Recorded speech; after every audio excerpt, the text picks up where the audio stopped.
जय श्री राम। जय श्री राम सभी सनातनी भाइयों बहनों को।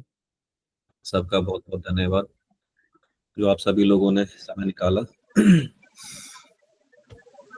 गुड इवनिंग सभी सर लोग जी। अपना गुड इवनिंग सर, जय good Shri evening Ram. Sir अपना। जय श्री राम। अ, बाकी म्यूट कर लें, सभी से मेरी प्रार्थना है। और थोड़ा सा स्टार्ट करते हैं। वैसे 9:05 पे करते हैं, लेकिन 1-2 मिनट का ही टाइम है, हम स्टार्ट करते हैं ताकि बाकी भी लोगों को बाद में समय मिल सके। जैसा कि आप जानते हैं, आज का जो टॉपिक है, हम प्रैक्टिकल समाज से जुड़े हुए टॉपिक ज़्यादा लेते हैं। हम कोई राजनीतिक प्रोपेगेंडा को लेके या किसी राजनीतिक या किसी न्यूज़ चैनल को लेके या किसी न्यूज़ को लेके किसी इंसिडेंट को लेके हम कोई यहाँ पे विश्लेषण नहीं करते। हम वो विश्लेषण या वो जय श्री राम, जय श्री राम। बीच में डिस्टर्ब ना करें, मेरी सभी से रिक्वेस्ट रहेगी। म्यूट रखें अपना प्लीज। और जैसा कि आप सब लोग अवगत हैं हमारे मुहिम से, हमारे सेशन से, कि हम समाज की जो रिक्वायरमेंट है, समाज की जो जागरूकता की रिक्वायरमेंट है, और समाज के हमारे समाज में 2000 कमियां हो सकती हैं, 2000 कमियां हैं, कितनी भी कमियां आप गिनवा लें। लेकिन हम समाज के किस पायदान पे हम क्या कर सकते हैं, अभी हमें ये सोचने की जरूरत है, और उसका समाधान किस तरह से हम छोटे छोटे पहलुओं में निकाल सकते हैं। चाहे उस समाज की किसी भी प्रकार की हमारी कुरीति हो, रीति हो, या हमारी अपनी आदतें हो। ऐसे ही आज का सेशन एक हमने प्लान किया है, क्योंकि हम दूसरे समाज पे कटाक्ष करते हैं, बड़े आराम से कर लेते हैं, लेकिन हम अपने ही समाज को एनालाइज नहीं कर पाते। और हमारे समाज के खोखला होने के भी बहुत सारे रीजन हैं। उन्हीं रीजनों पे कुछ हम आज चर्चा भी करेंगे, और उनकी वजह से क्या क्या व्यवधाएं या क्या क्या समस्याएं हमको लगती हैं, और जब हम उनको सुधार लेंगे तो उन समस्याओं का ऑटोमेटिकली समाधान हो जाएगा।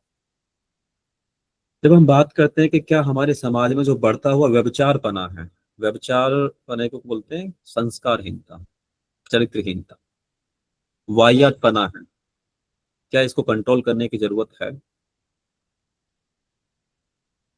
मतलब हम सोचते हैं, समझते हैं, सब कुछ सबको पता है, लेकिन हमें क्या इस पे भी जरूरत है अपने आप को कंट्रोल करने की? या जो हमारा समाज जा रहा है आज के अलग अलग मापदंड और अलग अलग प्लेटफॉर्म के जरिए, जो हम अपने आप को एक्सप्लोर करे जा रहे हैं, कहाँ जाके रुकेंगे हम? हमारा समाज वैसे कहाँ जाके रुकेगा?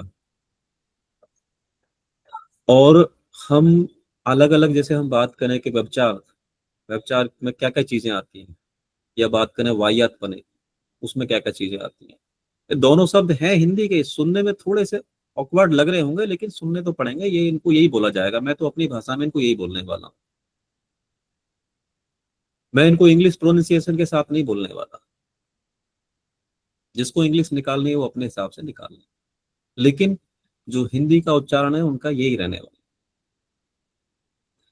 अब यदि हम बात करें व्यभिचार पने, व्यभिचार पने में हमारा क्या क्या चीजें आती है? हमारी सोच भी आती है, हमारी एक्टिविटीज आती है, हमारी नजरिया आता है, हमारे नशे पस्ते की आदतें भी उसी में आती हैं, मदरापान आता है। जो हमारे सनातन में नहीं है वो सारी चीजें आती हैं, जो हमारे खान पान से रिलेटेड है, हमारे पहनावे से रिलेटेड है, हमारे संस्कार से रिलेटेड है। अब बात करें वाहियात पने की। वाहियात पने के लिए सोशल मीडिया है सबके लिए, और वो वाहियात पना इस लेवल पे है कि जो सोशल मीडिया के जो वाहियात वाले चैनल चला रहे हैं, वाहियात वाले इंस्टाग्राम या बाकी चीजों पर देख लीजिए, उन्हीं के फॉलोवर और व्यूज ज्यादा। और वाहियात पने की अब तो इतनी वे हद हो चुकी है कि उनके लाइव सेशन और लाइव चैनल और लाइव टेलीकास्ट और लाइव पॉडकास्ट और लाइव उनके शो चलते हैं किसी। जैसा आपने भी बीच में देखा होगा, एक दो न्यूज काफी हाईलाइट हुई थी। मैं उस न्यूज को एनालाइज नहीं करूंगा कि वो कौन था, क्या नाम था, क्या नहीं था, लेकिन सबको पता है।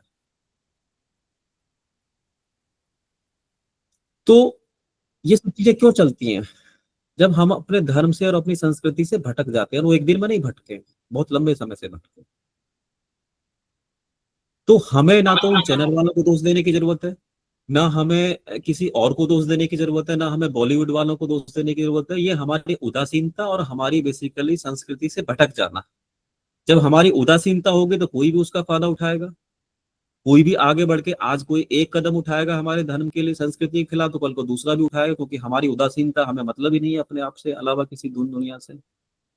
ये भी है।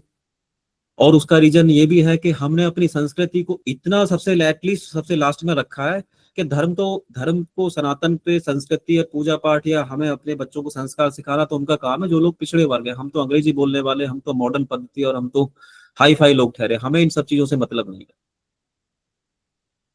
हम अपने आप को पहले ही समाज का एक दर्जा ऐसे प्रकार वो कर लेते हैं कि जो सनातन या धर्म की या पूजा पाठ की या हमारे समाज या संस्कृति की बात करें, वो लोग तो थोड़े निचले तबके वाले हैं और हम उनको उतना दर्जा भी नहीं देते, और हम उस दर्जे से अपने आप को पहले ही अलग कर लेते हैं, being a highly educated personality of the society. But we never think, if we are having the highly education of the society, but we never think about to take a responsibility of particular society ki if we are having the more understanding than others, तो why we are taking, कब हम responsibility ले रहे हैं समाज। यदि हम समाज के पढ़े लिखे और कामयाब व्यक्ति हैं और चीजों को जानते हैं, क्या हम उस समाज को हम अपने मापदंड देते हैं? नहीं देते। बाकी हम आज के सब्जेक्ट्स पे आते हैं।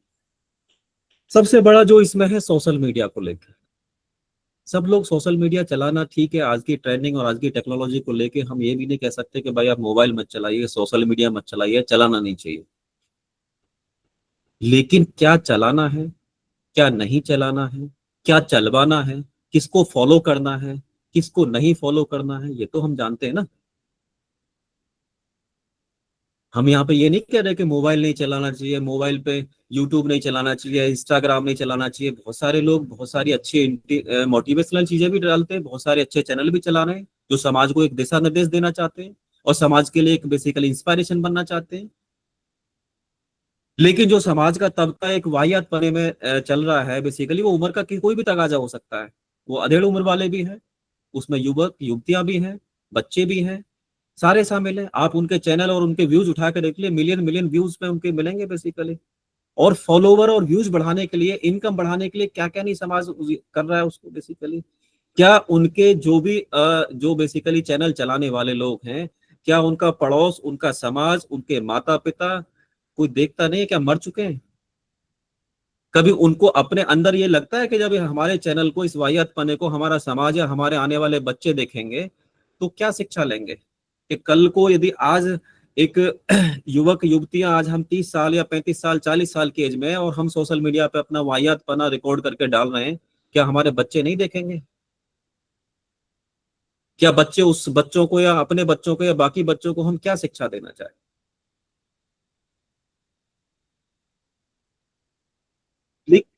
हम इस पे शिकंजा तो मतलब कौन कसेगा? कहीं से इसका यूएसए से रूल बन के आएगा, अमेरिका से, या कोई प्रावधान या कोई यूएस या यूएन पास करेगा, संयुक्त जो अमेरिका, उसकी हम बात करते हैं, जो इंटरनेशनल कोर्ट की बात करते हैं? नहीं। हम अपनी संस्कृति पे, हमें ना बेसिकली विश्वास ही नहीं रहा है। संस्कृति को समझने के लिए जितने भी आज के टाइम में सोशल मीडिया प्लेटफॉर्म है, जब उनका इतना बड़ा नेटवर्क है और इतने पॉपुलर है कि कुछ जो आप कोई भी कुछ चलाइए, कुछ ना कुछ रिपीटेशन में उनका पर्टिकुलर बंदों का आ जाता है। क्या उनके सगे संबंधियों का, उनके रिलेशन वालों का, उनके माता पिताओं को, उनके या उनके और जो भी सगे संबंधी जितने भी रिश्ते नाते होते हैं, उनको नहीं दिखते क्या?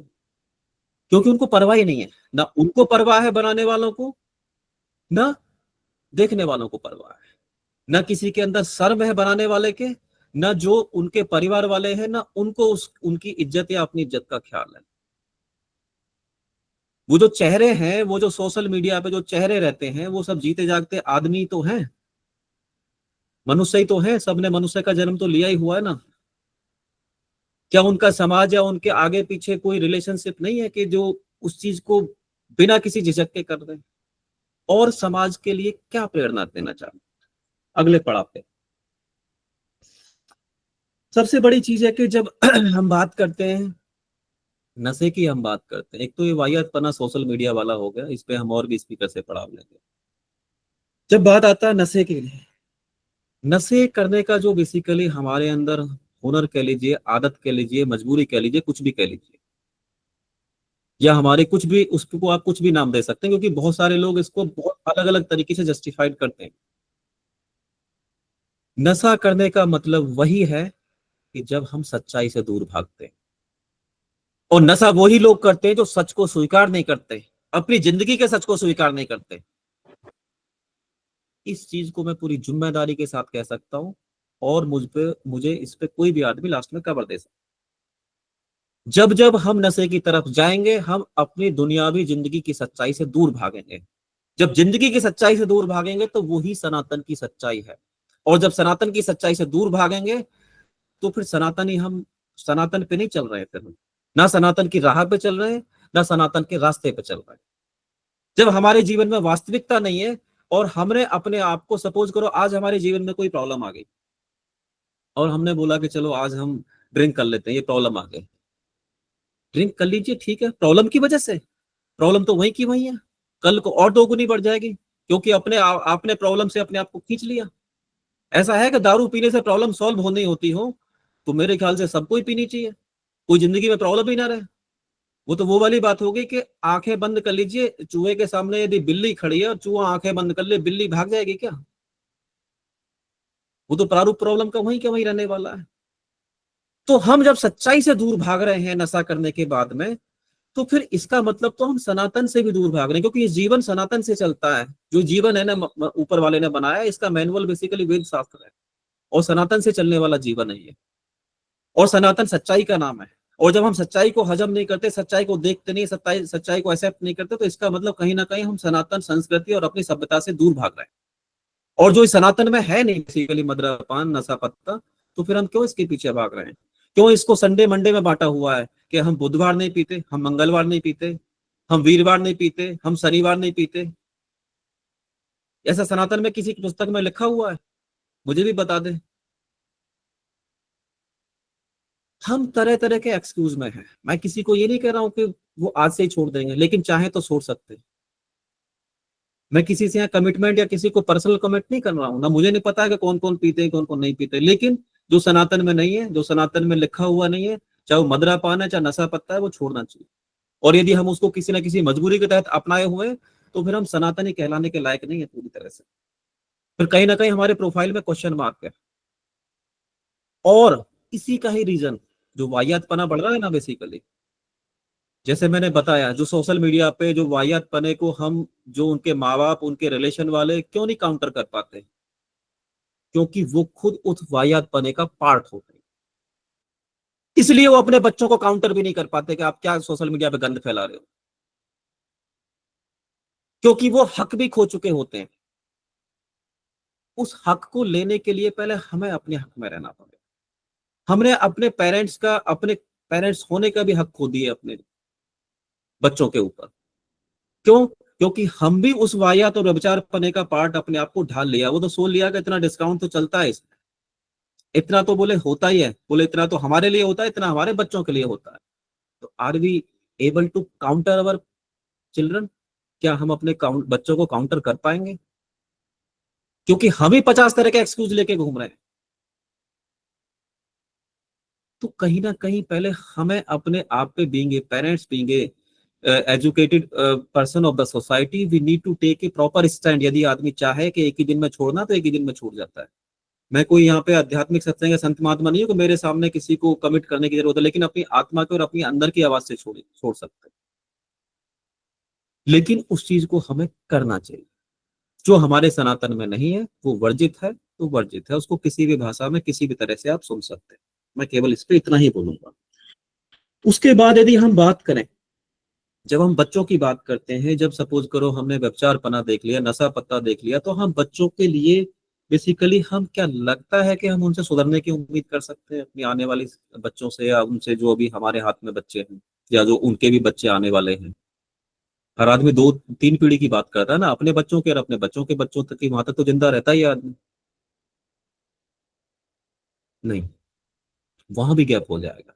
क्योंकि हम वो राइट्स, वो अधिकार, वो हमारे कर्तव्य, जो हमारी थीम, जैसे सपोज करो हम किसी चीज का सेवन करते हैं, क्या हम अपने बच्चों को बोल पाएंगे उस कॉन्फिडेंस, आत्मविश्वास के साथ में कि आप इसको मत करिए? जो ऐब हमारे अंदर है, क्या हम बोल पाएंगे बच्चों से? कभी नहीं। तो शायद हमारे बच्चे जो वाहियात और वल्गरिटी में बेसिकली मनोरंजन दे रहे हैं, या जो बेसिकली उन लाइव चैनलों पे या लाइव टेलीकास्ट देख रहे हैं उनका, और उनके व्यूज बढ़ा रहे हैं, क्या वो हमारा गैप या हमारी वजह से बच्चों में गैप नहीं फैला है? कहीं ना कहीं हम भी उसका पार्ट है। तो सबसे पहले हमें उस ऐसी चीजों का मंथन करने की जरूरत है। और इन्हीं के कारणों की वजह से, जैसा अभी श्रीदेवी मैम बोल रही थी या पुरुषोत्तम सर भी बात कर रहे थे, लव जिहाद जैसी घटनाएं, दूसरे धर्म में कन्वर्जन जैसी घटनाएं, इन्हीं सब रीजनों से बढ़ती है। और जो नशा पत्ते करने वाले लोग हैं, क्या आप उनको ये मानते हो कि वो मेंटल लेवल, मतलब मानसिक लेवल और शारीरिक लेवल से मजबूत होते हैं? वो खोखले हो जाते हैं, उनकी ना बात में दम होता है ना उनके शरीर में दम होता है। और हमारा समाज बेसिकली खोखला ही हो रहा है, बातों से भी शरीर से भी, क्योंकि संस्कारहीनता के कारण। क्या यदि किसी को ये मान लिया जाए भाई दारू पीने वाले और नॉनवेज खाने वाले और नशा पत्ता करने वाले बड़े मजबूत होते हैं सर, इसलिए पीते हैं, कट्टर सनातनी बनते हैं वो, ऐसा है क्या? कोई भी मुझे प्रूव कर सकता है इस चीज को, और इसी सेशन में हम वो प्रूव ले भी लेंगे किसी से। कैसे यदि सर ऐसा है कि सर नॉनवेज खाने से और दारू और पीने से मजबूत होते हैं सनातनी, तो कर सकते हैं। लेकिन उल्टा असर है इसका, हमारी वचनबद्धता, हमारे कमिटमेंट्स, हमारे एथिक्स। और ये एथिक्स और वचनबद्धता से ही हमारी पर्सनैलिटी बनती है। जब यही हमारे धूमिल हो जाएंगे तो हम वैसे ही खोखले हो जाते हैं। पर्सनैलिटी किसी उससे नहीं बनती, पर्सनैलिटी आपके एथिक्स सिद्धांतों से बनती। तो मैं अपने शब्दों को यहीं पे विराम दूंगा। बाकी जो आज के स्पीकर हैं, अगले स्पीकर मिस्टर रविंद्र तोमर जी, जय श्री राम, उनसे मैं रिक्वेस्ट करूंगा वो अपने विचार रखें। सभी सनातनी भाई बहनों को जय श्री राम, हर हर महादेव। जय श्री राम। वैसे तो सोलंकी जी आपने लगभग सारा निचोड़ कर ही दिया है, कहने को तो कुछ बचा नहीं। कि जितनी हम बातें करते हैं या जितनी भी व्यक्तिगत क्रूतियां या सामाजिक क्रूतियां जितनी भी हमारे सनातनी भाई बहनों में हैं, तो उस पे सभी आप अच्छी तरीके से आपने प्रकाश डाल दिया है। सर्वप्रथम तो मैं माफी चाहूंगा कि मैं जो भी अभी बोलने वाला हूँ, प्रयास करता हूँ कि मैं भी थोड़े से अपने वक्तव्य रखूं, कि मेरा किसी पे पर्सनल कटाक्ष नहीं है, तो ना ही मैं किसी पे डायरेक्टली या इनडायरेक्टली कुछ बोलना चाहता हूँ। लेकिन हाँ, जो हमारे समाज में या सनातन धर्म में जो क्रूतियां आ गई है, चाहे वे व्यक्तिगत हो चाहे सामाजिक हो, वो क्रूतियां तो हैं। बात जैसे मैं नशे पे करता हूँ, जैसे नशे के मकड़ जाल में फंसे हुए मध्यम उम्र के जो हमारे सनातनी हैं, मध्यम उम्र के ना फंसे हुए हैं, वो निकल नहीं पा रहे। और नशे की दलदल में फंसती हुई युवा पीढ़ी, तो इन पे थोड़ा सा मैं अपना प्रकाश डालना चाहूंगा।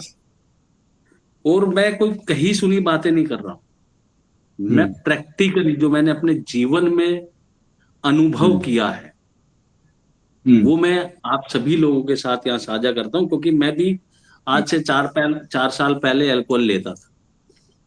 या मैंने जब से होश संभाला है और लास्ट तक का जो मेरा जीवन है, और जिस तरह से नशे में जो फंसे हुए हैं, अच्छा नशे भी दो तरह के हैं, जो मध्यम वर्ग के हैं 35 से 45 के हैं, वो अल्कोहल के शिकार हैं। और इससे ज्यादा भयानक जो चीज है ना, जो मुझे क्या सभी को बहुत डरावना डर भी लगता है, कि जो सूखा नशे में हमारी युवा पीढ़ी फंस चुकी है, वो बहुत ही ज्यादा भयानक है। तो उसी पे मैं थोड़ी चर्चा करूंगा। बड़ी सिंपल सी चीज है, देखिए आज जो युवा पीढ़ी इस अल्कोहल को के दलदल में फंसती जा रही है, वो कहां से सीख रही है, या उसने कहां से देखा, कहां से ये चीजें सीखी।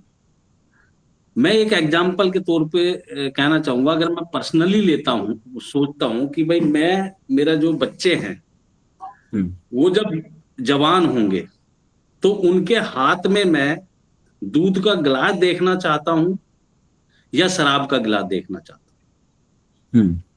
ये मेरे पे डिपेंड करता है। अगर मैं उनको अभी से बचपन से अल्कोहल का ग्लास दिखाऊंगा तो ऑटोमेटिकली ना चाहते हुए या चाहते हुए उनके हाथ में अल्कोहल का ग्लास आना तय है, उसको कोई नहीं रोक सकता। मैं ये नहीं कह रहा कि अगर मैं नहीं पीता अभी, या कोई किसी ने कभी नहीं पिया और उसके बच्चे भी नहीं पिएंगे, ये कोई मापदंड नहीं है। ये ऐसा नहीं है कि नहीं पिएंगे, लेकिन हाँ, सीखेंगे तो घर से ही।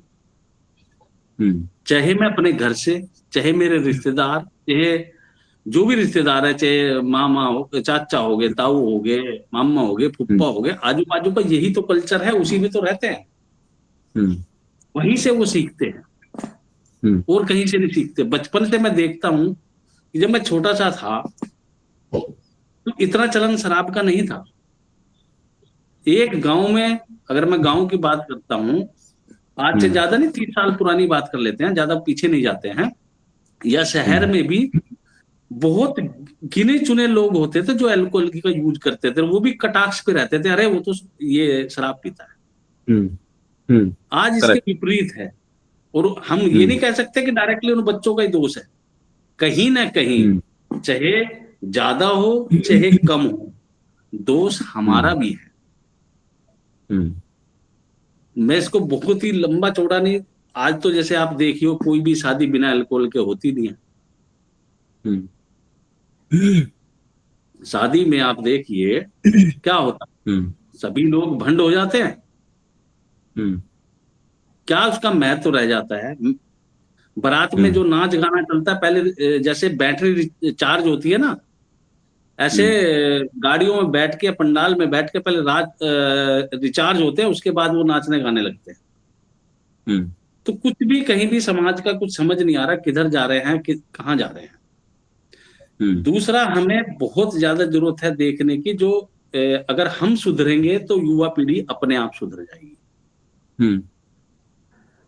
दूसरा जो सबसे भयानक रूप है ना, वो है सूखे नशे का, जिसपे हमें चिंतन मंथन करना चाहिए, जिसपे हमारी युवा पीढ़ी फंस चुकी है, फंसती जा रही है मतलब। तो उस पे भी हमें चिंतन मंथन करने की बहुत जरूरत है। बाकी जैसे आपने बाकी चीजें तो आपने सभी बिल्कुल खुले रूप से रखी दी है भी, कैसे करना है, क्या क्या करना है। लेकिन हाँ, इसको मैं जरूर कहूंगा कि अगर हम सही रहे तो बच्चे अपने ऑटोमेटिकली सही रहेंगे। आजू बाजू का वातावरण अगर सही करें या हम आवाज उठाएं तो वो वातावरण भी सही हो सकता है। हम खामोश रहते हैं या देखते रहते हैं। इसका मैं पहले भी एक सेशन में बात कर चुका हूं, एक एग्जाम्पल के तौर पे मैं आपको बताता हूं।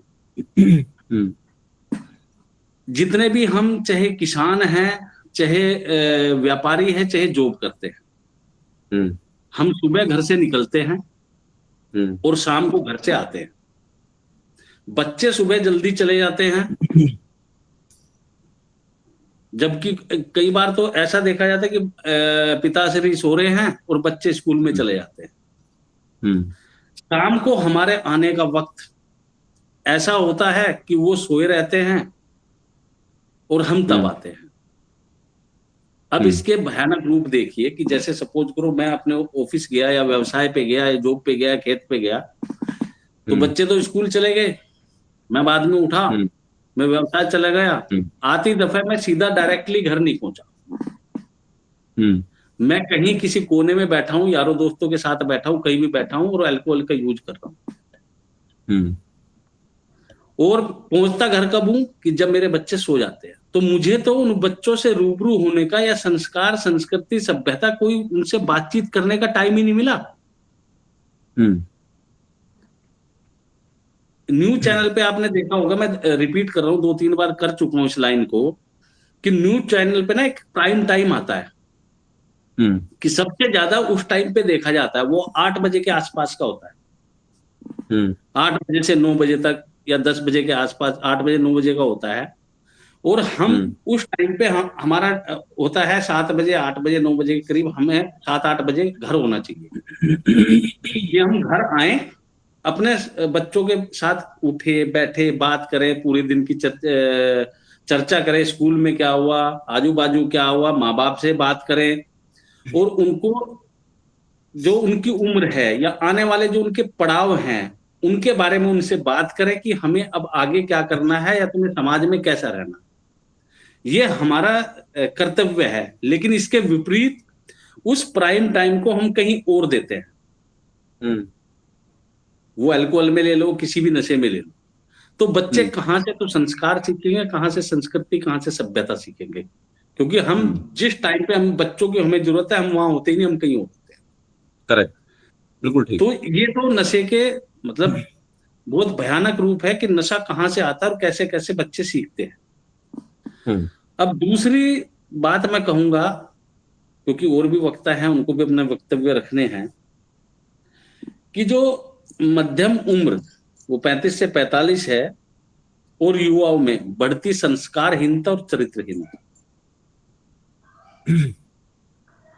और इसके साथ साथ सोशल मीडिया की जो भयानक लत है ना, हम्म उसमें चाहे मध्यम वर्ग हो, हम्म चाहे युवा पीढ़ी हो, हम्म तो उसमें नग्नता बढ़ रही है। हम्म इस पे भी हमें बहुत चिंतन मंथन करने की जरूरत है, गहन चिंतन मंथन करने की जरूरत है, कि हम हम्म शो ऑफ के कारण क्या कर रहे हैं। हम्म एक छोटा सा बच्चा होता है, जब वो पैदा होता है तो उसको तो ये भी नहीं पता होता कि उसका नाम क्या है, किस धर्म में पैदा हुआ। जब वो हम्म धीरे धीरे छोटे से बड़ा होता है ना, तो हम्म वो सब कुछ वही सीखता है आपके घर से, कहीं और से नहीं सीखता। सर्वप्रथम आपके घर से सीखता है, उसके बाद वो मोहल्ले पड़ोस से या समाज से सीखता है।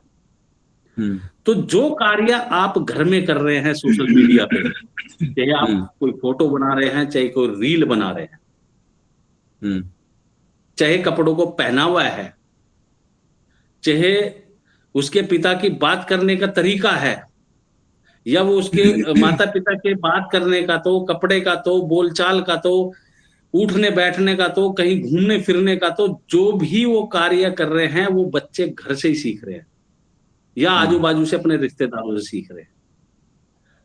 तो हम्म हमें इन पे भी बहुत गहन चिंतन मंथन करने की जरूरत है। बाकी तो आपने बिल्कुल बता ही दिया है कहाँ से क्या हो रहा है, कैसे हो रहा है। लेकिन मेरा तो हर बार यही रहता है कि हमें सबसे पहले अपने में बदलाव करने होंगे। अगर मैं सोशल मीडिया यूज कर रहा हूं, हम्म तो मेरे बच्चे भी यूज कर रहे होंगे। आज एक घर में 4-4 फोन हैं। हम्म शाम के टाइम आप देखो, एक उस कोने में लगा पड़ा है, एक उस कोने में लगा पड़ा है, एक उस कोने में लगा पड़ा है। सब अपने हम्म अपने कोले में ही व्यतीत है। तो बच्चे भी तो वही देख हम्म रहे हैं। फॉर एग्जाम्पल, अगर मैं फोन पे लगा पड़ा हूं, तो मेरे बच्चे भी फोन पे लगे पड़े हैं।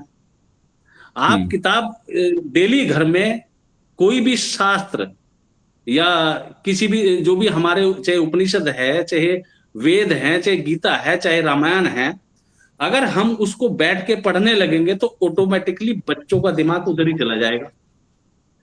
लेकिन जब हम फोन पे हैं तो बच्चे भी फोन पे ही हैं। तो ये तो हम ही उनको ज्ञान दे रहे हैं, और कोई थोड़ी ना दे रहा है, कोई और देने वाला नहीं है। जैसे हम कर्म कर रहे हैं, ऐसे ही बच्चे सीख रहे हैं। इसकी कोई हम्म किताब तो होती नहीं है सभ्यता संस्कार की। वो हमारे घर का हम्म माहौल, हमारे घर का रहन सहन, हमारे घर का खान पीन, वो सब डिपेंड करता है कि बच्चों को क्या संस्कार मिलेंगे। वो घर से ही मिल रहे हैं और कहीं से नहीं मिल रहे हैं। एक हम्म अच्छे संस्कारिक घर, या एक अच्छा घर का एटमोस्फियर अगर है, तो एक बार को बच्चा गलत लाइन पे जा सकता है, लेकिन बिगड़ नहीं सकता, लौट के वहीं पे आ जाएगा। करेक्ट तो ये हम सबको ही करने की जरूरत है। करेक्ट बस मैं इसी के साथ अपनी वाणी को विराम देता हूं। बाकी और भी जी हमारे आज के वक्तव्य वो जी वक्ता हैं जो अपनी बात को रखेंगे। जय श्री राम। जी, जैसे जैसे नेक्स्ट मैं रिक्वेस्ट करूंगा देविंदर जी से। देविंदर जी, जय श्री राम। उसके बाद सुनील बामने जी हैंड रेज कर रहे थे, सुधीर द्विवेदी जी भी कर रहे थे, उसके बाद वो भी अपना वक्तव्य दे सकते हैं देवेंद्र सिंह जी के बाद में। जय श्री राम सभी जय मातृशक्ति श्री को भी राम। नमन। देखिए, आज के सेशन में आपने जो दो शब्द रखे हैं, एक रखा है व्यभिचार, और दूसरा जो है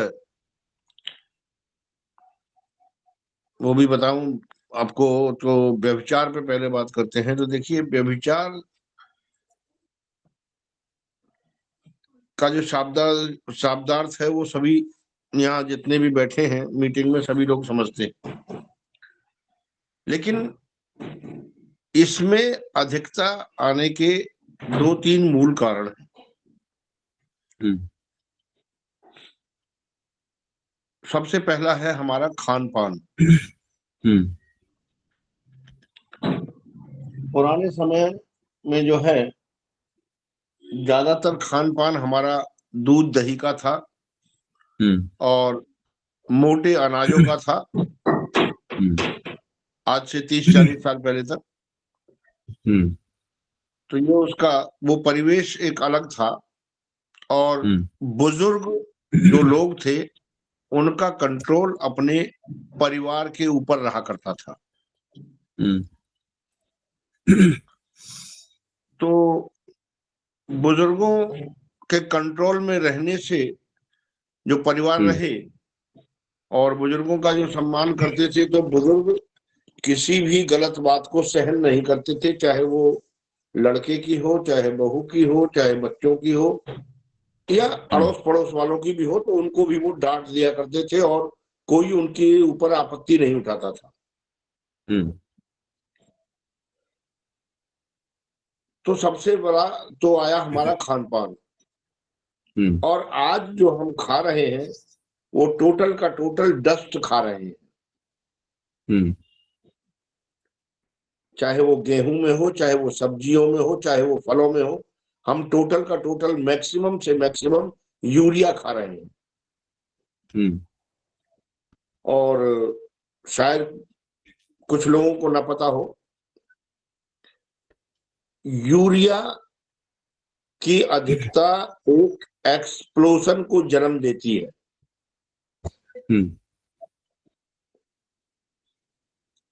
जो मानसिक तौर पर भी और शारीरिक तौर पर भी एक बॉडी में एक्सप्लोजन पैदा करती है, उत्तेजना पैदा करती है, जिसके कारण हमारा जो युवा पीढ़ी है वो नई उम्र में इन चीजों पर ज्यादा गौर नहीं कर पाता है और हमारी मिस गाइडेंस की वजह से उनको कोई सही दिशा निर्देश नहीं मिल पाते हैं और उनका बहकना लाजिम हो जाता है। दूसरा, सोने पे सुहागा, जो अभी आपने भी बताए और रविंद्र जी भी बता के गए। सोशल मीडिया है, आपके मोबाइल है, लेटेस्ट टेक्नोलॉजी है, ये जो बातचीत की व्हाट्सएप वगैरह, इंस्टाग्राम वगैरह, ये सब जो है सोशल मीडिया के प्लेटफॉर्म, ये दुनिया भर के चलाते हैं। उनका भी एक मानसिक दबाव बनता है बच्चे के ऊपर, बच्चे के मानसिक दबाव बनता है, जिसके कारण वो उम्र से पहले ही जो बातें उन्हें एक उम्र होने के बाद जाननी चाहिए, वो उम्र होने से पहले ही उन चीजों को जान जाते हैं, जिसकी वजह से भी व्यभिचार को बढ़ावा मिल रहा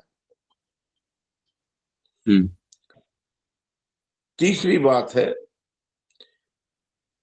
कि ये जो अवस्था है ये आखिरकार हम हिंदुओं में ही ज्यादातर क्यों फैली हुई है आज? इसके पीछे 2 कारण हैं। पहली चीज, संविधान का सेक्शन 30 जो केवल हिंदुओं पर लागू किया गया कि हम अपने ना तो गुरुकुल खोल सकते हैं, ना धार्मिक ग्रंथों को पढ़ सकते हैं, ना पढ़ा सकते हैं। करेक्ट। इस चीज ने एक बहुत बड़ा इम्पैक्ट डाला और हमारे समाज को कुरीतियों की तरफ ढकेलने के लिए अग्रसर कर दिया।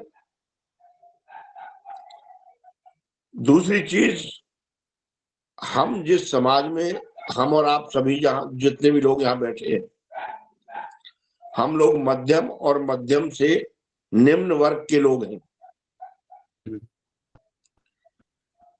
मध्यम वर्ग से ऊपर के जो लोग हैं, जिनकी आय एक अच्छी खासी बनी हुई है, और निरंतरता में है वो लोग, उन लोगों के पास में इन सब चीजों को सोचने के लिए कोई जगह ही नहीं है। करेक्ट। तो हम जो अपने आइडल चुनते हैं वो अपने से श्रेष्ठ लोगों को लेकर चुनते हैं। जैसे हम किसी नेता को चुनते हैं, या हम किसी और को चुनते हैं, या हम किसी महात्मा को चुनते हैं, लेकिन आने वाले समय में कुछ दिनों बाद, कुछ समय बाद हमें उसके अंदर की कुरीतियां किसी न किसी कारणवश, चाहे तो वो कहीं पकड़े गए या कोई बात हुई, कोई आरोप प्रत्यारोप हुए, तो जब हमें हमारा आइडल उस तरह का भ्रष्ट और करप्ट मिलता है, तो हमारी जो सोच, जो विचारधारा थी, उस पर बहुत बड़ा कुठाराघात होता है और फिर हमारी सोच डाइवर्ट होती है। इसका भी बहुत बड़ा इम्पैक्ट है समाज में, जो व्यभिचारिता पे बहुत ज्यादा आया। हाँ, इसमें एक चीज अगर आप देखेंगे गौर से, तो आपको भी ये बहुत अच्छा देखने को मिलेगा। आज चाहे वो आसाराम बापू हो, चाहे दूसरे महात्मा लोग हों, जो ऐसी संस्थाओं से लोग जुड़े, उन संस्थाओं में बट करके, जुड़ करके 50-60% बदलाव तो आया, लेकिन वो उसी समाज और उसी क्षेत्र में बंद कर रह गए। वो दूसरे महात्मा के पास जाने वालों के साथ भी बैठना पसंद नहीं करते। ये हमारे समाज में एक बहुत बड़ी कुरीति जन्म ली, और जिसका असर समाज में देखने को मिल रहा है कि हम यदि कृष्ण की गाथा गाने वालों के साथ जुड़े हुए हैं, तो हम राम वालों के साथ जुड़ना पसंद नहीं करते, हम शिव वालों के साथ जुड़ना पसंद नहीं करते। मतलब कि हमने अपनी एक संकीर्ण सोच का दायरा संकीर्ण ही रखा है, उसको विस्तार नहीं दिया है। और विस्तार न मिलने की वजह है जो ये धारा 30 जो लगी हुई थी, और अब ये 14 के बाद से थोड़ा बहुत खुलापन आया है कि हम चर्चा भी कर रहे हैं, बात भी कर रहे हैं। इससे पहले तो कोई चर्चा और कोई बात होती नहीं थी, ना ही पुराणों के ऊपर, ना किसी चैनल के ऊपर। ये सब चीजें बहुत ज्यादा एक्सप्लोजन में नहीं आई। आज समाज को दिशा मिलनी शुरू हुई है, तो अब समाज जागरूक भी हो रहा है। लेकिन जो दूसरा है चरित्र हीनता, तो ये है ही है, जो वाहियात पने की जो कार्य क्रियाकलाप है, वाहियात पने की क्रियाकलाप में सबसे बड़ा रोल सोशल मीडिया का तो है ही, लेकिन सबसे बड़ी चीज है हमारा संकीर्ण विचारधारा, हमारा खुद पे नियंत्रण ना होना, हमारी विल पावर बहुत ज्यादा कमजोर होना। चाहे वो दारू का नशा हो, चाहे वो बीड़ी का नशा हो, चाहे वो कोई भी नशा हो, यदि हम ठान लें तो उसको छोड़ना कोई बड़ी बात नहीं है। मैंने भी 40 साल दारू पी है, और जिस दिन रिटायर हो गया आया उसी दिन आज के बाद नहीं पीनी है तो नहीं पीनी है। और बिल्कुल ना हमारे ऊपर केजी दारू पीने वाला दारू छोड़ देगा तो बीमार हो जाएगा, हमारे ऊपर तो कोई इफेक्ट आया नहीं,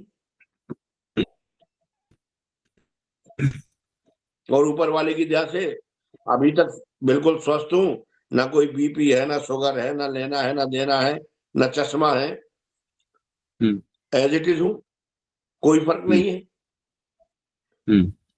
तो जहां तक वाहियातपने का है, इसमें यदि हम चाहें अपने ऊपर स्वयं पर नियंत्रण करना तो कोई बड़ी बात नहीं है। केवल हमें अपनी विल पावर हमारे अंदर होनी चाहिए कि हमें ये करना है। अच्छा, एक Correct. बात सोच कर देखिए, सभी सम्मानित लोग हैं ही हैं और सुन भी रहे हैं, तो देखिए आपका किसी से झगड़ा होता है और वो आपका बहुत अच्छा दोस्त रहा है और ऐसा दोस्त रहा है कि दिन में अगर एक बार उसके यहाँ नहीं गए या उससे 2 बार फोन पर बात नहीं हुई तो ऐसा लगता है जैसे आज हम कुछ भूल रहे हैं।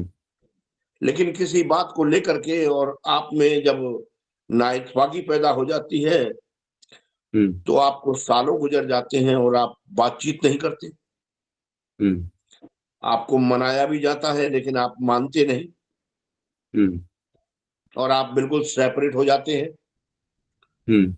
तो वहां पर आप सेपरेट कैसे रह पाए जबकि आपका दिन में 2 बार 4 बार बात करना एक अनिवार्य रूटीन था? क्योंकि वहां आपने अपने मन में ठान लिया कि मुझे इससे कोई संबंध नहीं रखना है तो नहीं रखना है। तो यही विल पावर आप हर काम में आपके प्रयोग में लाई जा सकती है कि यस, मुझे ये काम करना है तो करना है, नहीं करना है तो नहीं करना है। और जब तक हम अपने आप को मजबूत नहीं बनाएंगे तो वाहियातपना, चरित्रहीनता ये तो बाह्य रोग है, अंदरूनी रोग नहीं है ये। वही पंचतत्व की उसका शरीर आपका है, वही मेरा है। वही जो है काम क्रोध मद लोभ मोह आपके पास है, वही मेरे पास है। किसी के पास कुछ अलग नहीं है। तो अगर चाहे तो आप उसका सदुपयोग भी कर सकते हैं, चाहे वो मोह हो चाहे वो लोभ हो, जो भी है। लेकिन आप जब आर्थिक दृष्टिकोण में कमाने के लिए आप दूसरों के साथ कंपैरिजन करते हैं और अपने को बढ़ाने की कोशिश में नीतिगत से भी अलग हटके अनीतिगत भी आप चल देते हैं सक्सेस होने के लिए, तो आप अपने आप पर कंट्रोल करने के लिए क्यों नहीं बढ़ सकते आगे? क्यों नहीं विचार बना सकते? तो ये हमारी खुद की सोच है केवल, हम सुधरना नहीं चाहते। हम समाज में बैठ करके बहुत लंबी चौड़ी बातें करते हैं लेकिन सही मायनों में निजी जीवन में उन चीजों को उतारना ही नहीं चाहते। हम कंफर्ट जोन में जीना चाहते हैं, अपने कंफर्ट जोन में जो मुझे अच्छा लगता है। और इसीलिए हमारा समाज डूबता जा रहा है क्योंकि हमारा समाज 90% 2 चेहरे लेके जीता है, दूसरों के लिए कुछ और अपने लिए कुछ और। यही कारण है हमारे समाज के डूबने का। जी सर, थोड़ा समय का थोड़ा ध्यान रख के फिर मैं क्लोज ही कर रहा हूं। और यही है कि हम यथार्थ को ना तो जानना चाहते हैं और ना पहचानना चाहते हैं, ना समय की मांग को जानना चाहते हैं, ना उसके मुताबिक अपने को तैयार करना चाहते हैं। केवल हम चाहते हैं मेरा काम दूसरे करें। और जब तक हम अपने इस विचारधारा से बाहर नहीं आएंगे तब तक ये सब केवल भाषणबाजी ही रहेगी, तब तक कुछ भी धरातल पे नहीं उतर पाएगा। इसी के साथ शब्दों को विराम देता हूँ जी। कोई त्रुटि हुई हो उसके लिए माफी चाहता हूँ। जय श्री बहुत राम। बहुत धन्यवाद सर। जय श्री राम। जी रविंदर जी। योगेश जी, बाकी वक्ताओं का भी थोड़ा सा दे दिए। मैं 2-3 उदाहरण देना चाहूंगा बाद में जो बहुत ही महत्वपूर्ण है। हाँ ठीक है, ठीक है। नेक्स्ट मैं रिक्वेस्ट करूंगा, कुछ श्रोताओं ने मतलब हाथ उठाए हुए हैं, और जिसमें कि मुकेश राघव जी हैं। मुकेश राघव जी, जय श्री राम।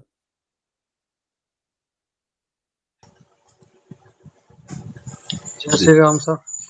जय श्री राम। सर आप लोगों ने काफी कुछ ले ही लिया है इसमें। सोशल मीडिया के बारे में बताया, बॉलीवुड संस्कार के बारे में बताया।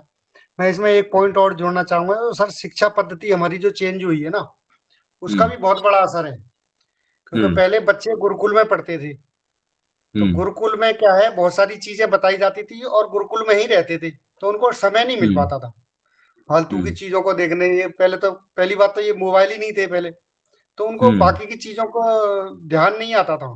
तो उस वो जो वहां करेक्ट। पे जो रहते थे, टीचर रहते थे या आचार्य रहते थे, उनको लगा के हम्म रखते थे और टाइम टू टाइम उनको बताते थे कि सब हम्म चीजों के बारे में, शरीर शरीर पर नियंत्रण हम्म के बारे में बताते थे, मन पर हम्म नियंत्रण कैसे करना है वो बताते थे, अच्छे अच्छे हम्म महापुरुषों के बारे में बताते थे, उनका जीवन परिचय से रूबरू कराते हम्म थे उनको। ठीक है सर। हम्म और नशे के बारे में भी बताते थे। और हम्म बाकी कला, धनुष बाण, तलवारबाजी, ये सब तो उनको समय नहीं मिल पाता था इन चीजों के बारे में सोचने के बारे में। तो हम्म वो क्या है, जो आचार्य जी बोलते थे वो मानते थे उन चीजों को। करेक्ट। और जो अपने घर में देखते थे, पहले घरों में भी इतना वो व्यभिचारपना नहीं था, समाज में कम था, तो वो हम्म कल्चर जो अडॉप्ट करते थे अपनी मम्मी पापा से, दादा दादी से, तो वो लोग करते थे। और रहा बचा वो जो शिक्षा पद्धति, आजकल क्या है, सब चेंज हो गई, मॉडर्न कल्चर हम्म आ गया। स्कूलों में हम्म तो कुछ ऐसा सिखाते नहीं है अभी, वो किताबों में ही हम्म उलझा देते हैं। समाज के हम्म बारे में या उन चीजों के बारे में बताते ही नहीं है वो हम्म इतना ही बताते हैं, बस ज्यादा से ज्यादा 10% या 15% ही काम आता है हमारे जीवन में, हम्म उससे ज्यादा बताते ही नहीं है। तो ये करेक्ट। इसलिए बच्चे और भटक रहे हैं। बिल्कुल ठीक बात। बस सर धन्यवाद। मैं इतना ही कहना धन्यवाद। चाहूंगा। धन्यवाद मुकेश जी, बहुत अच्छी बात है कि हमारे आज के सिस्टम के हिसाब से गुरुकुल की तरफ हमें सोचना चाहिए। और पहले गुरुकुल शिक्षा पद्धति थी तो बहुत सारी चीजें यूनिक थी समाज में, और ये सब्जेक्ट हमने कल बच्चों वाले सेशन में लिया भी था। बिल्कुल ठीक। नेक्स्ट, कमल सिंह जी, एक एक दो दो मिनट लेते रहे, जिससे कि मैं और भी आज थोड़ा से और ज्यादा से ज्यादा लोगों को थोड़ा सा सुनूंगा। जी बिल्कुल कमल जी, जय श्री राम। जय श्री राम सर सभी को।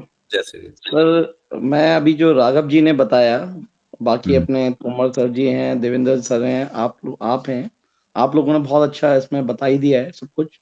जी सर। क्योंकि आजकल मीडिया पे अपना सोशल मीडिया पे इतना ज्यादा वाहियातपना देखने को मिलता है, हम्म उसमें बच्चे भी हैं, बड़े भी हैं, सभी हम्म तरीके के लोग हैं उसमें। ऐसा नहीं है कि बच्चे ही हैं, बड़े भी हाँ। हैं, हर तरीके के हम्म लोग हैं उसमें, लेडीज भी हैं, जेंट्स भी हैं, सभी तरीके के हैं। हम्म तो वो सब कुछ देखने को मिल रहा है। और उसका मेन रीजन तो यही है कि जो पहले गुरुकुल पद्धति के हिसाब से हमारी शिक्षा पद्धति थी, उसके हम्म हिसाब से आज की डेट में बहुत सारी चेंजिंग आई है। हम्म मैंने एक प्रोग्राम अटेंड किया था अपने रुद्रपुर करेक्ट। में, वहां भी मैंने बहुत कुछ सीखा, बहुत कुछ जाना।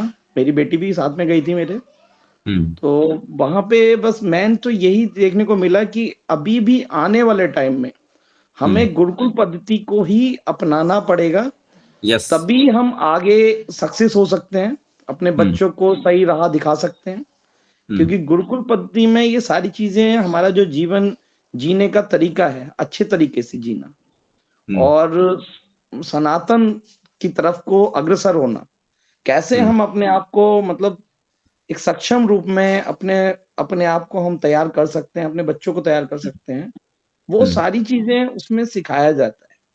हम्म और उसी पद्धति के हिसाब से हमें जीवन जीने का तरीका सिखाया जाता है कि बच्चों को कैसे हम्म बिल्डअप करना है। हम्म कि उसमें सारी चीजें हैं, जरूरी नहीं है कि उसमें हवन भी करना है, शिक्षा हम्म में सारी चीजें हैं, जरूरी नहीं है कि खाली अपना यज्ञ करने से सब कुछ होगा, लेकिन यज्ञ के साथ साथ अपनी हम्म और चीजों में भी हमें निपुणता लानी पड़ेगी। हम्म और उस के हिसाब से अगर हम चलते हैं और बच्चों को अगर उधर की शिक्षा हम दिखाते हैं, उनको दिखाते हैं कि क्या है, हम्म ऐसा करने से ऐसा होता है, तो हम्म उनके अंदर जागरूकता आएगी और हम्म वो अपने आप, उनके अंदर जो बिल्ड पावर जनरेट होगी, उससे वो हम्म अपने आप को डेवलप कर सकते हैं, किसी हम्म दूसरे से, विधर्मियों से लड़ने की शक्ति प्रदान कर सकते हैं। हम्म दूसरा, ये जो आजकल सोशल मीडिया पे चल रहा है, ये अपने आप ही सब बंद हो जाएगा। करेक्ट। बहुत सही बोला, जी सर। बिल्कुल ठीक बात। जी जी, अपने आप ही बंद हो जाएगा सर। बाकी किसी को कहने की जरूरत नहीं पड़ेगी, ना हमें बच्चों को समझाने की जरूरत पड़ेगी, लेकिन किसी तरीके से हमें बच्चों को उधर गुरुकुल की तरफ मोड़ना पड़ेगा, उनको वो शिक्षा प्रदान करनी पड़ेगी। लेकिन अभी कुछ बच्चे हमारे बड़े हो गए हैं, लेकिन नई जनरेशन के लिए तो मैं तो यही कहना चाहूंगा कि अपने यहाँ से कम एक बच्चे को तो गुरुकुल में किसी तरीके से भी एडमिशन दिलाएं और उनकी जो शिक्षा है उसको ग्रहण करें और परिवार में उस चीज के आचरण को लेके आए। तो Correct. उससे हमें बहुत ही मतलब विल पावर मिलेगी सब लोगों के लिए।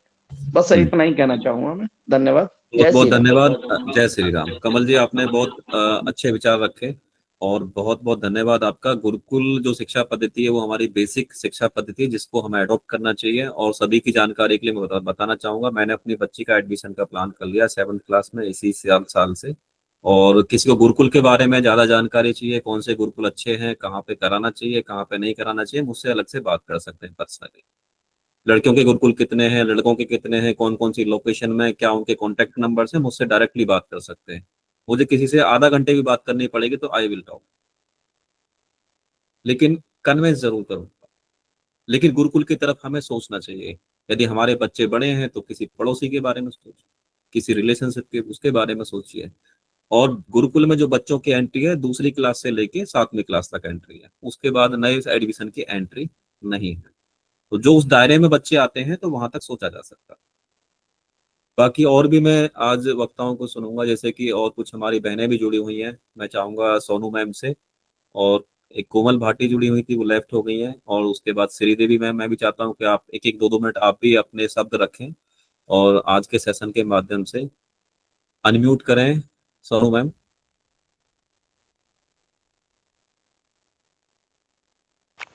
जय श्री राम जय सर श्री राम। जी। जय श्री राम। जय श्री राम। जय श्री राम। मैं ज़्यादा कुछ नहीं, इतना बोलूँगी कि मुझे यहाँ से बहुत कुछ सीखने के लिए मिलता है, बस और कुछ नहीं। बहुत अच्छा लगता है कि हाँ, कि मतलब कुछ ना कुछ हम हर दिन नया सीख रहे हैं, और ये सारी बातें जो हैं हमें बहुत अच्छा लगता है कि इसमें मतलब कुछ तो कुछ असर होगा ही ना, कुछ तो बहुत अच्छा है कि ये सब कुछ सुन के अच्छा लगता है कि हमें अपने जो संस्कार हैं, ये सब चीज़ें हैं कि यहाँ पे कुछ एक चीज़ों के मतलब बहुत से सवालों के जवाब हमें यहाँ पे मिलते हैं। जी करेक्ट। जी, बस मैं इतना ही बोलूँगी। जी, जय श्री राम। धन्यवाद। धन्यवाद। आप बच्चों वाले सेशन में भी आती हैं जी जी, और इसका भी आती है। बहुत बहुत धन्यवाद। जय श्री राम। नेक्स्ट मैं श्रीदेवी मैम से भी बात करूंगा। जी, जय श्री राम मैम। अनम्यूट करें मैम, अनम्यूट करें प्लीज, अनम्यूट करें पहले। ये सॉरी। हाँ हाँ। सर, कई लोगों को तो यही नहीं मालूम है सनातन धर्म क्या है, आज भी यू वोंट बिलीव। हाँ, तो इनको तो क्या बोलने का है। और हम बोलते ना कि हमारे बच्चे, मेरे तो अभी कोई नहीं आया, मैंने अलोन, बट आई सी, मैं जो भी देखती हूँ ऐसा नहीं है कि खाली घर का ही एटमॉस्फेयर, बाहर का भी एटमॉस्फेयर बहुत इफेक्ट करता है, वो तो सबसे ज़्यादा है। ये मत सोचो मेरा बच्चा है तो मैं उसको ध्यान नहीं, आपको आपके बच्चों के फ्रेंड्स का भी ध्यान देना चाहिए। क्यों? I will tell you one thing, कि मेरे घर के सामने एक फ्लैट है, उस फ्लैट में एक लड़की रहती है, सुनाई दे रहा है ना सर? हाँ, तो करेक्ट, सुनाई वो दे क्या रहा करती है, घर से तो सलवार कमीज डाल के निकलती है। है। बिल्कुल, मगर ऊपर से क्या करती है, वो अपने बैग में कुछ छोटे कपड़े डाल के फेंक देती है नीचे, और वो बैग नीचे उठा लेती है और फिर जाती है। तो वो क्या करते हैं, कॉलेज में या स्कूल में, इवन स्कूल गर्ल का ऑल्सो, आपका 8 के बाद तो अभी वो आउट ऑफ हैंड है, वहाँ जाके वो बदल के फिर घूमते। अभी माँ बाप को क्या मालूम पड़ता है, कुछ नहीं मालूम पड़ता है। ये तो मैंने अपनी आंखों से देखा है सर। तो इसको हाउ टू, इनको कैसे बचाया जाए? तो ये तो एटमॉस्फेयर ही है, क्योंकि क्या है, फ्रेंड्स का बहुत बड़ा इम्प्रेशन पड़ता है बच्चों पर। जैसे एक बच्चा अगर वो शराब नहीं पीता है मगर ग्रुप में बैठा है, तो लोग क्या उसको फोर्स, अरे क्या तेरे में तो दम ही नहीं है, ये ही नहीं है, तो वो क्या है, ताव में और ताव में पी जाते। और ऐसे में उनको धीरे धीरे, तो पहले तो उनके दोस्त फ्री पिलाते हैं, तो वो पीते रहते, मगर बाद में धीरे धीरे वो तो निकालना है, तो दे स्टार्ट डूइंग दिस। तो ये नॉट ओनली वी एलोन, हमारी पूरी सोसाइटी को हमको साथ में लेके चलना पड़ेगा। और रही गुरुकुल की बात, गुरुकुल तो पहले से ही अच्छे, इनके तो मदर से वो they are like gurukul for them, मगर हमारे तो कलम ही जो 370 लगाई है ना, उसके वजह से हम, नहीं तो ये चालू होते ना तो आज हमारा समाज कहीं का कहीं होता है, but now at least we are improving, हम कुछ तो फर्क पड़ रहा है। और ये सोशल मीडिया में इतना खुलकर हम बात कर सकते हैं। पहले तो हमको, मैं ये एज में भी मैं 10-12 साल से इतना समझती हूँ, तो मेरे को भी नहीं मालूम था अवसर रियली। हमको हिंदू बोलते हुए भी शर्म आती थी, हमको दूसरा धर्म अच्छा लगता था, उनकी मॉडर्निटी अच्छा, उनके फिर मगर क्योंकि हमको हमारे कल्चर का मालूम ही नहीं था, और जब मालूम पड़ता है तो आज बहुत दुख होता है। Correct. So I like to attend this programme. मुझे बहुत, देखो ना, हम हिंदी भी अच्छी नहीं बोल पा रहे, तो ये जो 50 के बाद के जन्मे हुए ना, वो सब यानी कल्चर ही खलास हो गया है। एंड नाउ हम वापिस जाना चाहते हैं, लिटिल टेक टाइम, बट तब तक क्या बहुत कुछ हो जाएगा। यस सर, दूसरे लोगों को बोले दीजिए सर। धन्यवाद मैम, धन्यवाद, बहुत बहुत थैंक यू। रविंद्र तोमर जी, आप कंक्लूड करें और बाकी फिर सेशन का समय भी हो चुका है। बेसिकली मैं 2-4 उदाहरण देना चाहूंगा कि अगर हम घर में, जैसे हमारी संस्कृति पे बहुत बड़ा आघात किया है बॉलीवुड ने, जो ये धारावाहिक है। बॉलीवुड आप उठा के कभी से देख लीजिए, वो हमारे केवल कल्चर पे, हमारी संस्कृति पे, हमारे बच्चों को कैसे बिगाड़ना, उसी पे आघात हुआ है। नो डाउट अभी अगर आप देखेंगे तो उस पे तमाचा लगना चालू हो गया है, बहुत अच्छा तमाचा लगना चालू हो गया है, और मूवी भी इसी तरह की बननी चालू होगी ऑटोमेटिकली। हम लोगों ने इनको सर पे बैठाया है, ये नंगे नटन, मैं तो इनको नचनिया और नट कहूंगा, इनको हमने अपने सर पे बैठाया हुआ था, और इन पे तमाचा लगना चालू हो गया, तो मूवी भी इस तरह की बनने चालू हो गई है। अगर मैं अपने घर पे देखो, आजकल, आज से चलो, आज 2-4 साल से, तो 2-3-4 साल से आप देखोगे मूवी ठीक बननी चालू हुई है, लेकिन जितनी मूवी बाकी और आती है, क्या हम सह परिवार बैठ के देख सकते हैं उनको? नहीं देख सकते, बिल्कुल नहीं देख सकते। मैं मतलब जब से मेरे बच्चे हुए हैं तो मैंने ऐसी कोई भी मूवी घर में नहीं देखी है, अगर आती मैं उसको बंद कर देता हूं।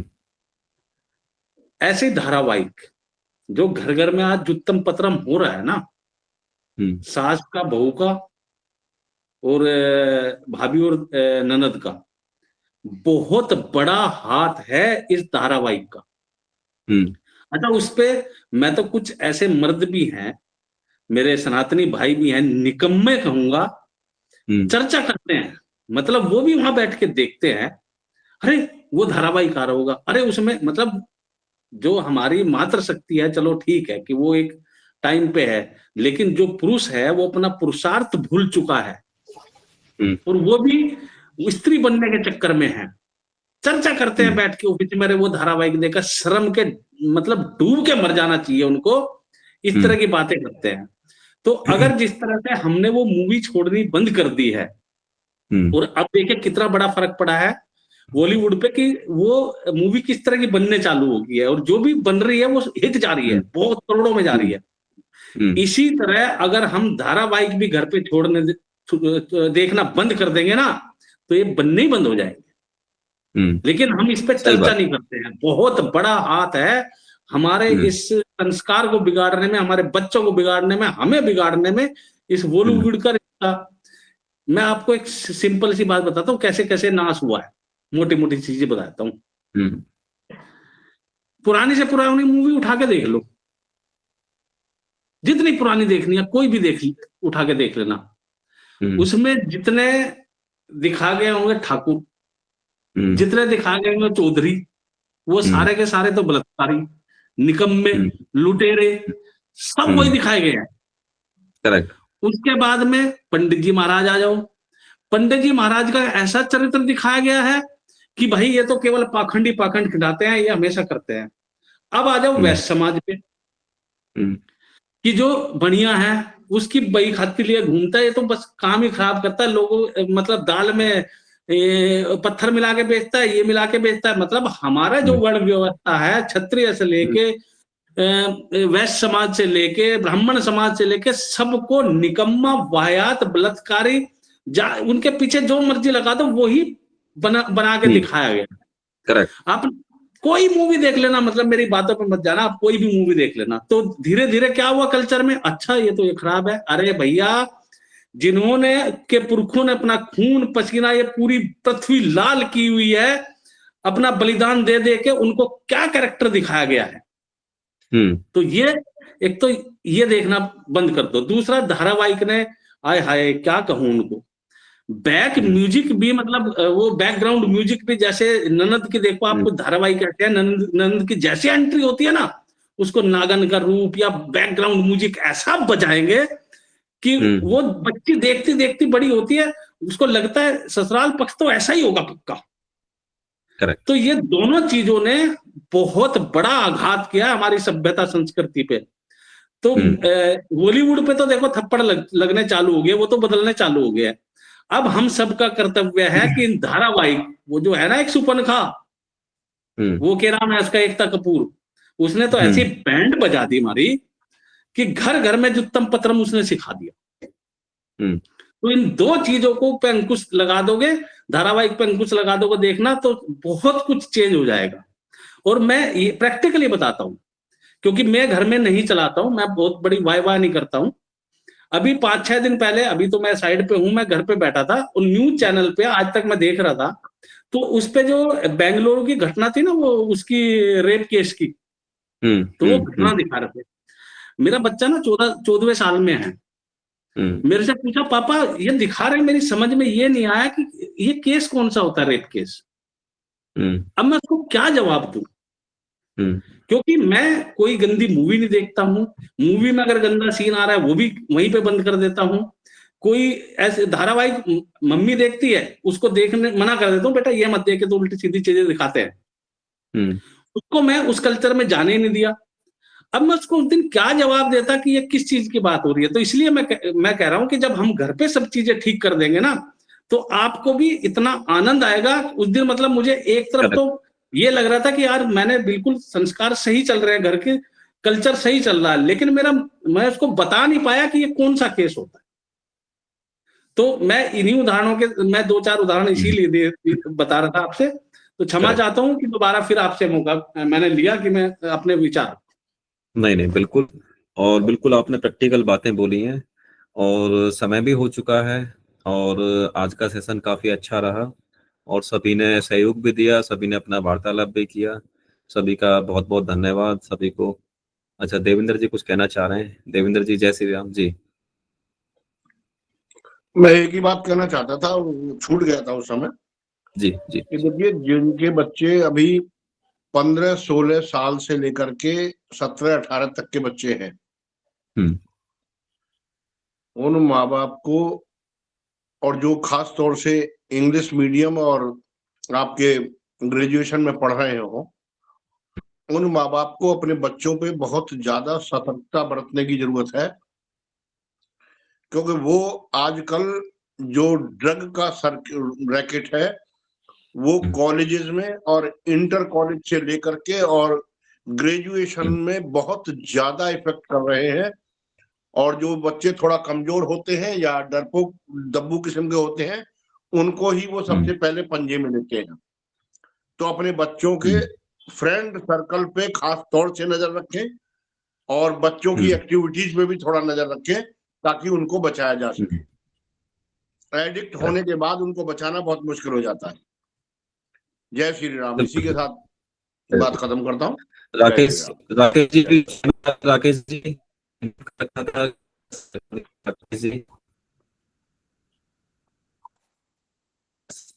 सर कुछ कहना चाहते हैं?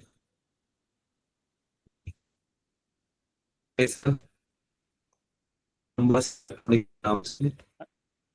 हाँ जी, जय श्री राम। जी, जय श्री राम। जय श्री राम। आवाज कट रही है कुछ, जैसे पता नहीं। हाँ जी जी, आ रही है आपकी बस आवाज। बहुत बहुत अच्छा लगता है प्रोग्राम देख के, मतलब अपने आप पे गर्व होता है। चलो हम लोग चलो टाइम बहुत कम निकाल पाते हैं, पर फिर भी कोशिश करते हैं जितना हो सके। तो बहुत अच्छा जी लगता है सुन के, विचार सुन के, और बच्चों को आगे कम से कम कुछ ना कुछ तो उनको सिखाएंगे, कुछ सीखेंगे, कुछ सीखेंगे, खुद सीखेंगे तो किसी को सिखाएंगे। ठीक है जी, बहुत अच्छा है, थैंक यू। धन्यवाद सभी का, सभी जय श्री राम, हर हर महादेव। जय श्री राम।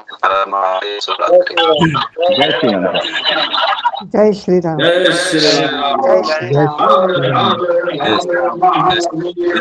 जय जय श्री राम। जय श्री राम।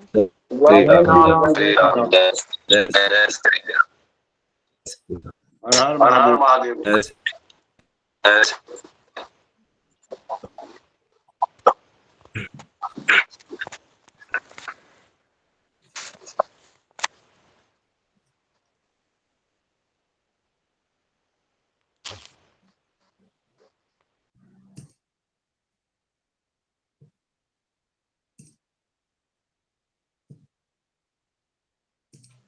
सर एक मिनट, आप दोनों लोगों से एक बात करना चाहता था।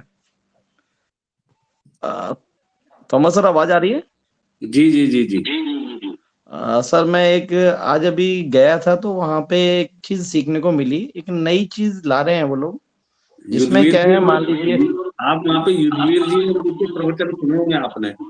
जी जी जी बिल्कुल सर। आचार्य युद्धवीर सिंह जी होंगे वहाँ पे, हाँ जी, युगवीर सिंह जी थे। और पूरे विवेक दिन वरुण जी भी होंगे। जी जी, विवेक वरुण जी को तो कम सुना, लेकिन युगवीर जी को पूरे दिन सुना है सर। हाँ, आचार्य युद्धवीर जी फुल तो डे। जी जी जी जी पूरा दिन बोलते हैं। वो उनकी बहुत जी ही जी मतलब सकारात्मक विचारधारा होती है।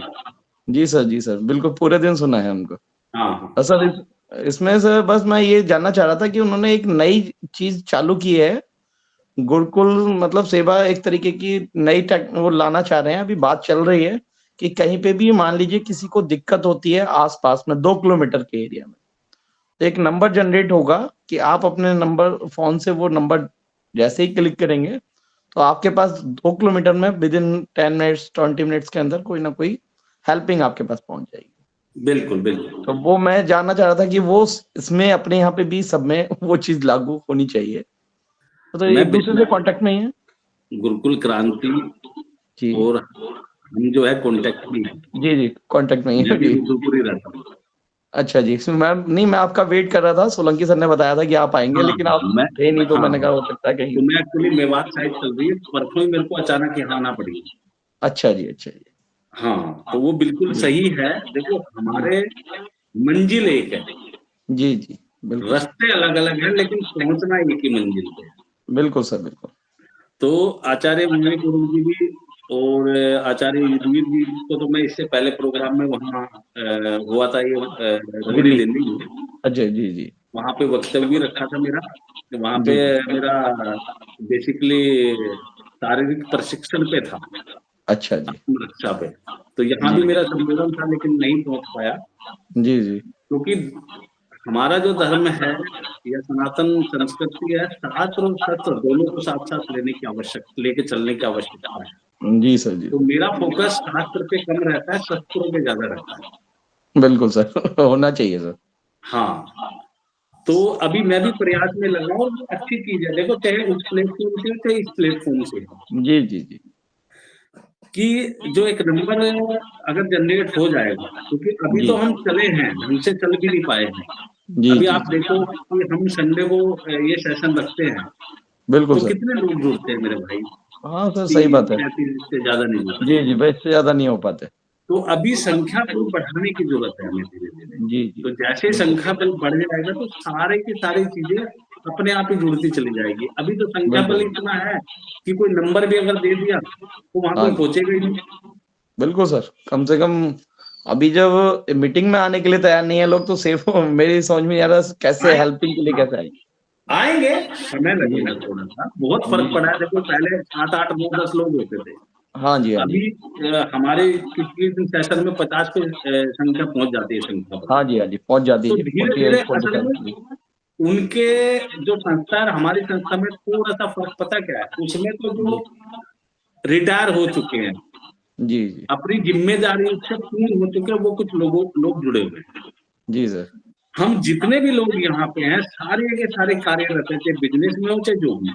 बिल्कुल सर बिल्कुल सही बात है। तो हमारे यहाँ थोड़ी सी समस्या ये है, लेकिन हाँ, हमने सही टाइम पे चालू कर दिया है।